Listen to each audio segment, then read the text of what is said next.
প্রাচীন বাংলা ভাষাতাত্ত্বিক বৈশিষ্ট্য। বাংলা ভাষার প্রাচীন যুগের বিস্তৃতিকাল হল আনুমানিক 900 খ্রিস্টাব্দ থেকে 1350 খ্রিস্টাব্দ পর্যন্ত।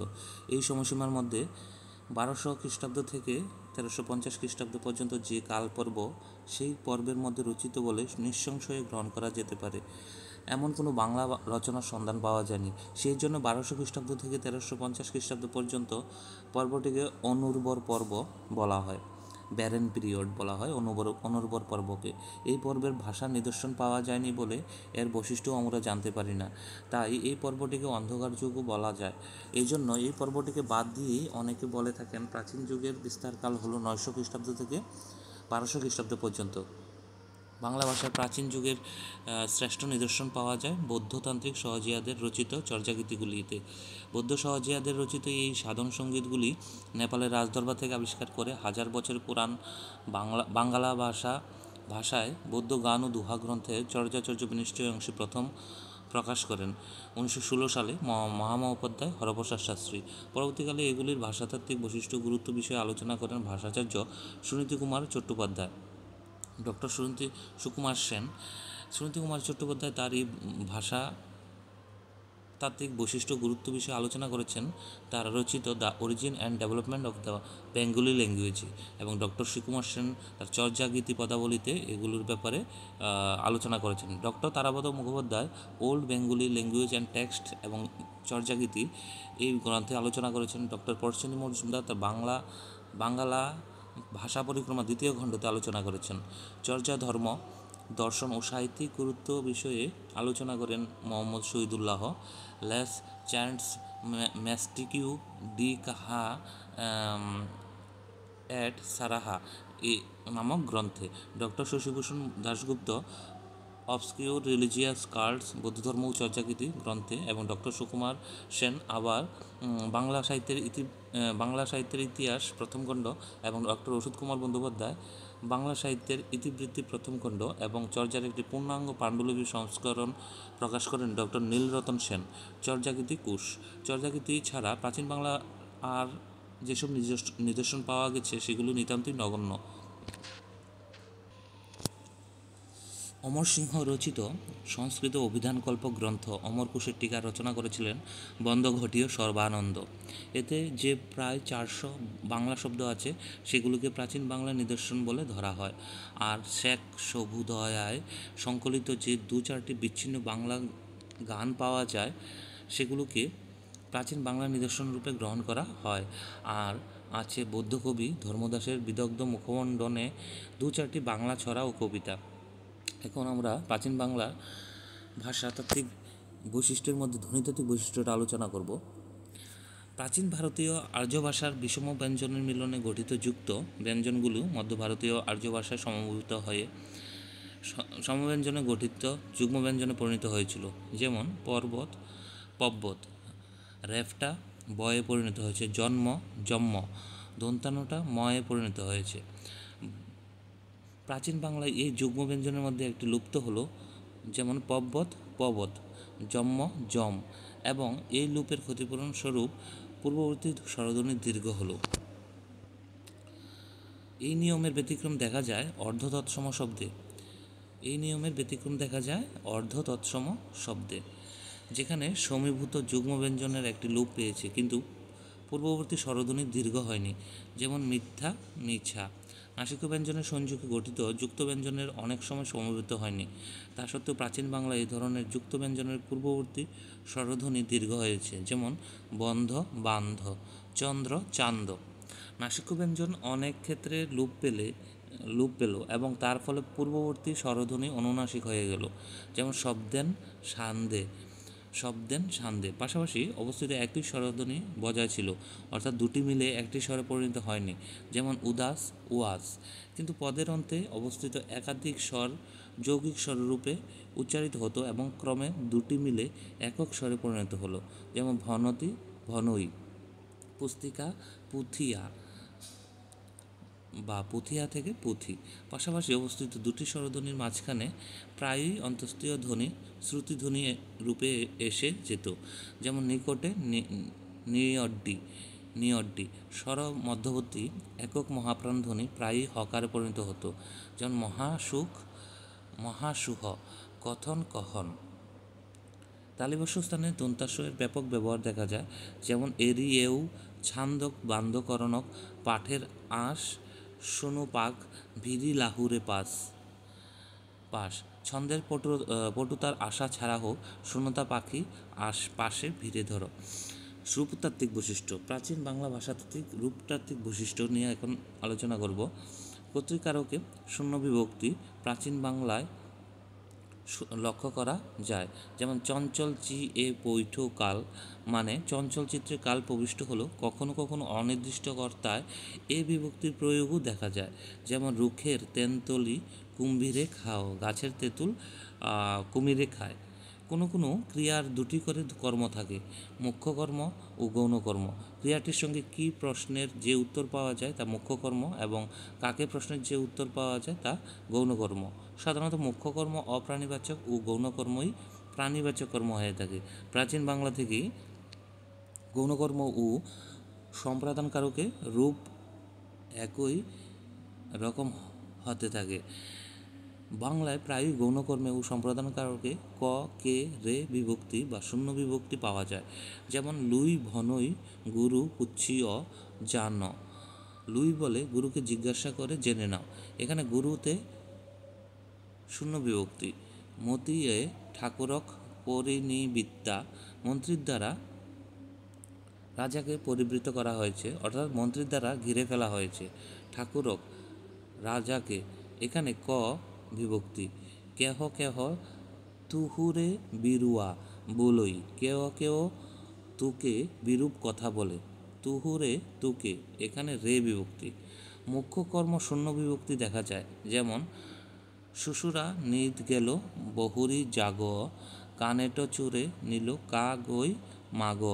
শ্বশুর ঘুমিয়ে পড়ল, বউ জেগে আছে, কানের দুল চুরে নিয়ে গেল, কোথায় গিয়ে চাওয়া যায়। কানেট শূন্য বিভক্তি।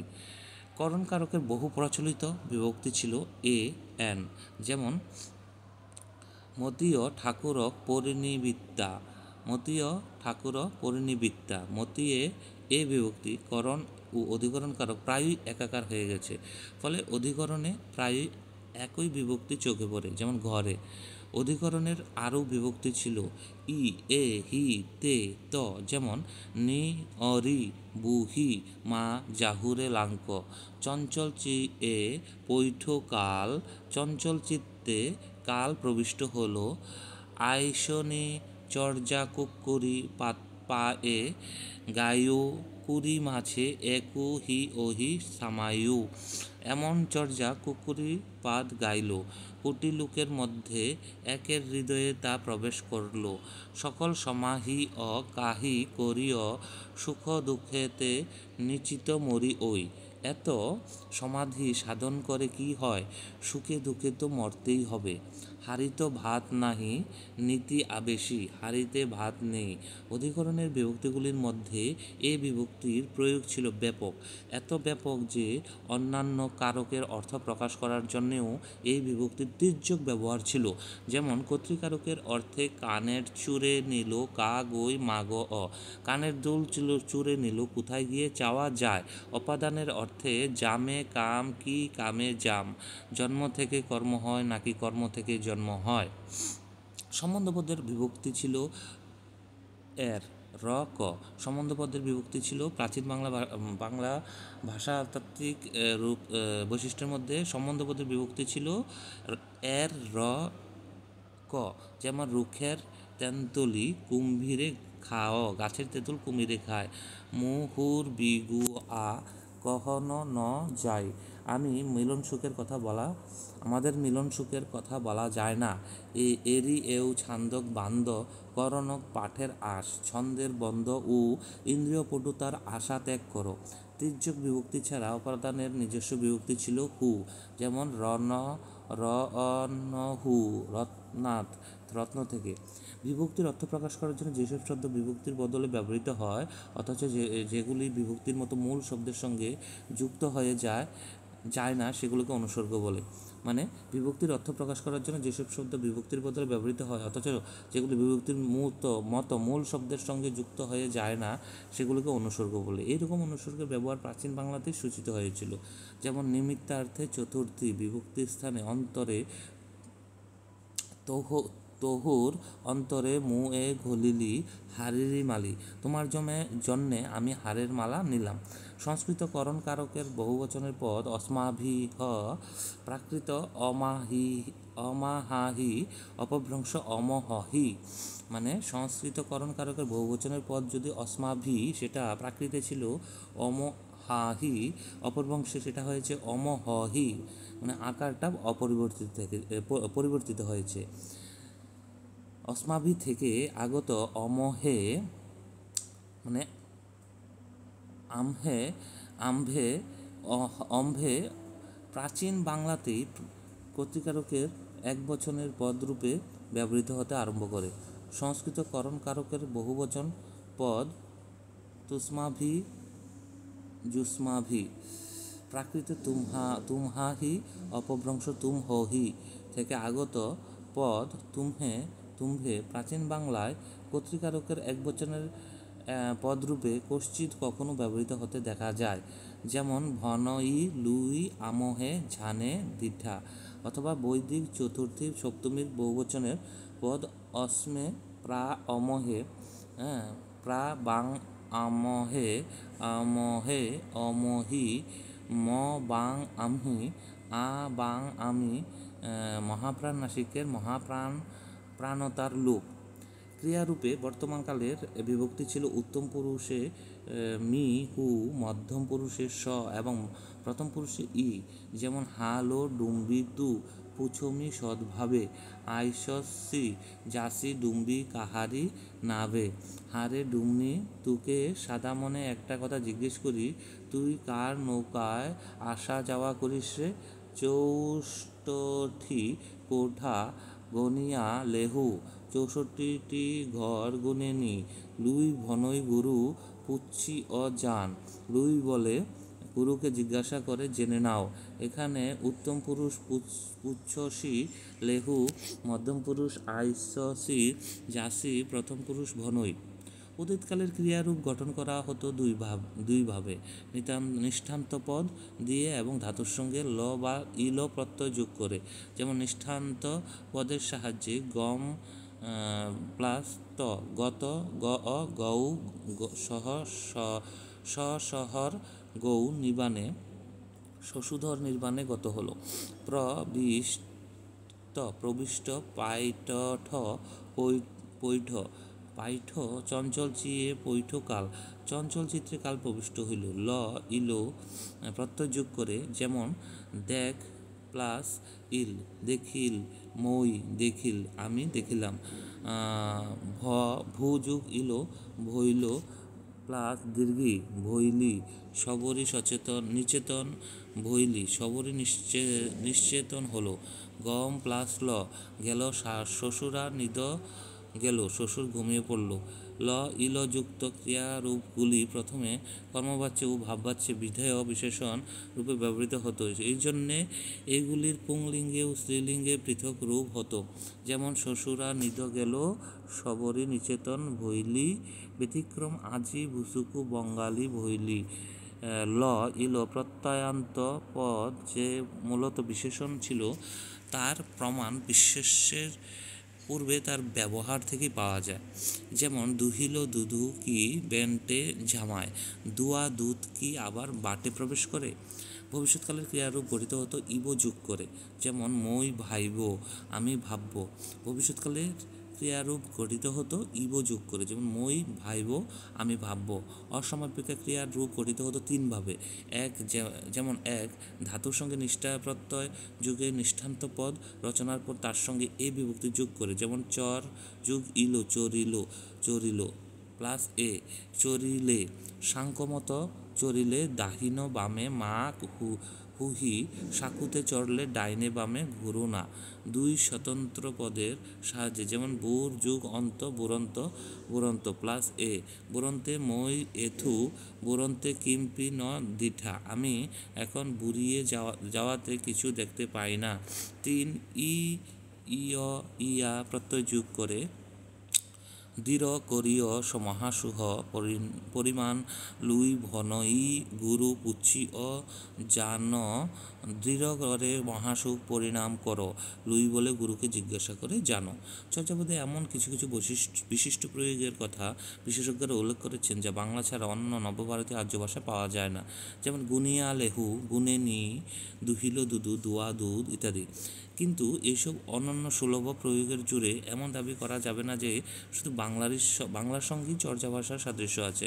কর্তার লিঙ্গভেদ অনুসারে ক্রিয়ার লিঙ্গভেদ পুং শ্বশুরা নিত গেল, স্ত্রী শবরীর নিচেতন ভৈলি এবং তৈবস্বস্থানে দন্তাস্বরের বহুল ব্যবহার হিন্দির সঙ্গেও চর্যার ভাষার সাদৃশ্য প্রতিপন্ন হয়।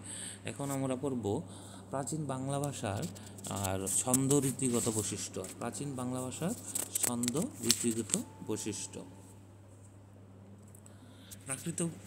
প্রাকৃত মাত্রাবৃত্তে তিনটি সুপরিকল্পিত ছন্দবন্ধ হল 16 মাত্রার পাদাকুলুক, 24 মাত্রার দুহা এবং 30 মাত্রার চৌপইয়া। এই ছন্দবন্ধগুলি থেকে সম্ভবত পরবর্তী বাংলা কাব্যের যথাক্রমে পয়ার, লঘু ত্রিপদী বা মহাপয়ার এবং দীর্ঘ ত্রিপদী জন্ম লাভ করেছিলেন। কার মতে? এটা ডক্টর নীলরতন সেন চর্যাকৃতি কোষে বলেছেন। চর্যায় পাদাকুলুক ছন্দই প্রধান উদাহরণ। চর্যায় পাদাকুলুক ছন্দই প্রধান উদাহরণ। দুলি দুহি পিটা ধরন ন যাই, রুখের তেন্তলি কুম্ভীরে খাও, আঙ্গন ঘরপান শুন ভূ বি আতি, কা নেট চৌরি নীল অধ রাতি। তো এখানে আজকে আমরা বাংলা ভাষার ভাষাতাত্ত্বিক বৈশিষ্ট্যগুলো, প্রাচীন বাংলা ভাষার ভাষাতাত্ত্বিক বৈশিষ্ট্যগুলো পড়লাম। আশা করি এগুলো মনোযোগ দিয়ে শুনলে বা পড়লে আপনার সমস্যা যে আছে ভাষাতাত্ত্বিক বৈশিষ্ট্যের থেকে প্রাচীন বাংলা, সেগুলো সমাপ্ত হবে। ধন্যবাদ সবাইকে।